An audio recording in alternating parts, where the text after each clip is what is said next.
کیا غزہ و فلسطین حضرت عمر نے فتح اس لیے کیا تھا کہ وہاں بچہ بچہ کھانے کو ترسے، عورتوں کی عزتیں لٹتی رہیں، بوڑھے بھوک سے ایڑیاں رگڑ رگڑ کر مر جائیں، حاملہ ماؤں کے پیٹ چیر دیے جائیں، نوجوانوں کے ہاتھ آنکھیں گردے نکال لیے جائیں، مظلوموں کو زندہ آگ میں ڈال دیا جائے اور امت مسلمہ خاموش رہے؟ شرم کا مقام ہے ہمارے لیے. ہم متاع عمر فاروق کی حفاظت میں ناکام ہیں. 2 ارب مسلمان ہیں لیکن کوئی ایک مثل عمر فاروق نہیں جو فلسطین میں برس سے گولوں کو روک سکے، جو اسرائیل سے اس کے ظلم کا حساب لے سکے، جو امریکہ کی آنکھوں میں آنکھیں ڈال کر بات کر سکے. ایران اسرائیل جنگ میں ایران نے ثابت کر دیا کہ اسرائیل ناقابل تذکیر نہیں ہے. اسرائیل کے خوف کا بت توڑ دیا اور ثابت کیا کہ اگر مسلمان چاہیں تو اسرائیل کو صفائے ہستی سے مٹانا کوئی مشکل کام تو نہیں ہے. یاد رکھیے کہ آج ساری مسلم دنیا غلامی عمر فاروق، طرز حکمرانی عمر فاروق کو چھوڑنے کا نتیجہ بھگت رہی ہے. جو خوف مسلم دنیا میں اسرائیل اور امریکہ کا ہے نا، شاید اس سے کئی زیادہ خوف ساری دنیا میں روم اور فارس کی سلطنتوں کا تھا.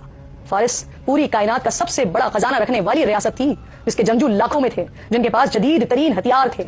رومی سلطنت وہ تھی جو دنیا کے 3 بر اعظموں پر قائم تھی، جن کے پاس دنیا کی سب سے بڑی فوج تھی، جسے ہرانا دیگر ریاستیں ناممکن سمجھتی تھی. خزانوں کا اندازہ لگانا مشکل تھا اور اس کے مقابلے میں مسلمانوں کے پاس نہ ہی لاکھوں کا خزانہ تھا، نہ ہی لاکھوں کی فوج تھی اور نہ ہی جدید ترین ہتھیار تھے، بلکہ حالات یہ تھے کہ مسلمانوں کے پاس جنگی سواریاں بھی پوری نہیں تھیں. لیکن وہ فیض عمر تھا، وہ نگاہ عمر تھی کہ جس نے ایسے سپاہ سالار پیدا کیے، فوج میں وہ جذبہ اور وہ ولولہ پیدا کیا، وہ یقین خداوندی ان کے وجود میں ڈال دیا کہ جنہوں نے بڑی سے بڑی طاقت کو اپنے آگے زمین بوس کر دیا. حضرت عمر فاروق رضی اللہ تعالیٰ عنہ کی با کردار قیادت میں چند ہزار مسلمانوں کی فوج نے صرف سادہ تلواروں اور نیزوں سے روم اور فارس سے جنگیں جیتی اور اس وقت کی 2 سپر پاورز کو تہس تہس کر کے رکھ دیا. آج بھی یہ ممکن ہے، جس کی ایک جھلک ہمیں آپریشن بنیاد مرصوص پہ نظر آئی کہ کیسے اپنے سے 5 گنا بڑی فوج کو ہم نے شکست سے دوچار کیا. ٹیکنالوجی سے لے کر آپریشنل حکمت عملی تک، بیانیے سے لے کر سفارتکاری تک، ہر سطح پر بھارت کو رسوا کر کے رکھ دیا. لیکن ہمیں قوم کے ساتھ ساتھ ملت کے مفادات کے تحفظ کی بھی ضرورت ہے.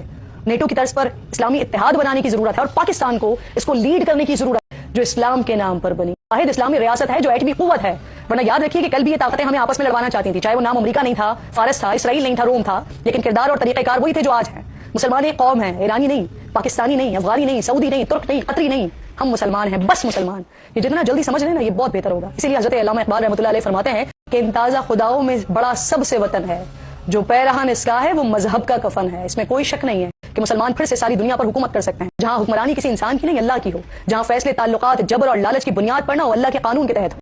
ہمیں سنت فاروق اعظم پر چلنا ہوگا، مثل عمر فاروق بننا ہوگا. مسلمان جیسا صرف دکھنا نہیں، مسلمان بننا ہوگا.